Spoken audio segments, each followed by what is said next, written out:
नाज़रीन, सिंध के मुख़्तलिफ़ शहरनि में लेडी हेल्थ वर्करनि, डॉक्टरनि ऐं पैरामेडिकल स्टाफ पारां अॼु बि OPDs जो बाइकाट करे एहतजाजी मुज़ाहिरा कया विया आहिनि। SS न्यूज़ जे नुमाइंदनि मूजिबि हैदराबाद में Sindh lady health workers programme जे औरतुनि रिस्क अलाउंस न मिलण ख़िलाफ़ प्रेस क्लब साम्हूं धरणो हयो। प्रेस क्लब में प्रेस कॉन्फ्रेंस कंदे नूर साइमा, फरहत सुल्तान, राहिला शेख, मुमताज़ कमल, सीमा सहर ऐं ॿियनि चयो आहे त लेडी हेल्थ वर्कर्स 24 कलाक रिस्क ते रहनि थियूं। उन्हनि जो रिस्क अलाउंस बंदि करण सां वधीक नुक़सान जो अंदेशो आहे।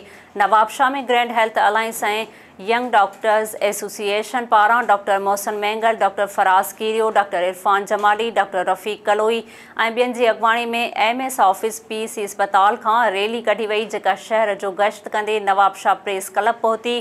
टंडो आदम तालके अस्पताल में चौथे ॾींहुं बि OPDs जो मुकम्मल बाइकाट करे मोहम्मद मिठल पंजारो, कांडेरो खान राहू, डॉक्टर इमाम अली बुघियो ऐं ॿियनि जी अॻवाणी में एहतजाजी मुज़ाहिरो कयो वियो आहे। रूरल हेल्थ सेंटर तलहार जे मुलाज़मनि, डॉक्टर्स ऐं अमले रशीद मल्हा, अली खान कोसो, फरज़ाना जतोई ऐं ॿियनि जी अॻवाणी में OPD जो मुकम्मल बाइकाट करे अस्पताल जी गेट अॻियां रैली कढी एहतजाजी मुज़ाहिरो करे धरणो हयो वियो। ग्रैंड हेल्थ अलायंस सिंध जे सॾ ते अॼु चौथे ॾींहुं बि सिविल अस्पताल मिठीअ में OPD जो बाइकाट ऐं एहतजाज कयो वियो आहे। अॻवाणनि चयो आहे त सिंध हुकूमत जबरी तौर ते रिस्क अलाउंस बंदि कयो आहे। रिस्क अलाउंस जल्द बहाल कयो वञे। ॿी सूरत में कराची प्रेस क्लब अॻियां धरणो हयो वेंदो।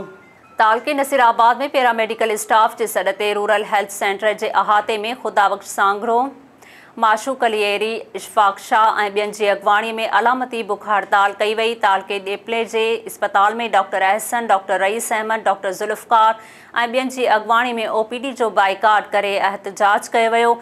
शहदादकोट में ग्रैंड हेल्थ अलायंस जे सॾ ते डॉक्टरनि ऐं पैरामेडिकल स्टाफ पारां मुतालबनि जी मनता लाइ चौथे ॾींहुं बि OPD जो बाइकाट करे एहतजाजी मुज़ाहिरो करे धरणो हयो वियो। डॉक्टर संतोष कुमार, अज़हर अली सियाल, जावेद मुखैरी, ग़ुलाम हैदर चांडियो ऐं ॿियनि जी अॻवाणीअ में एमरजेंसी गेट ॿाहिरां एहतजाजी मुज़ाहिरो करे धरणो हणी नारेबाज़ी कई वई।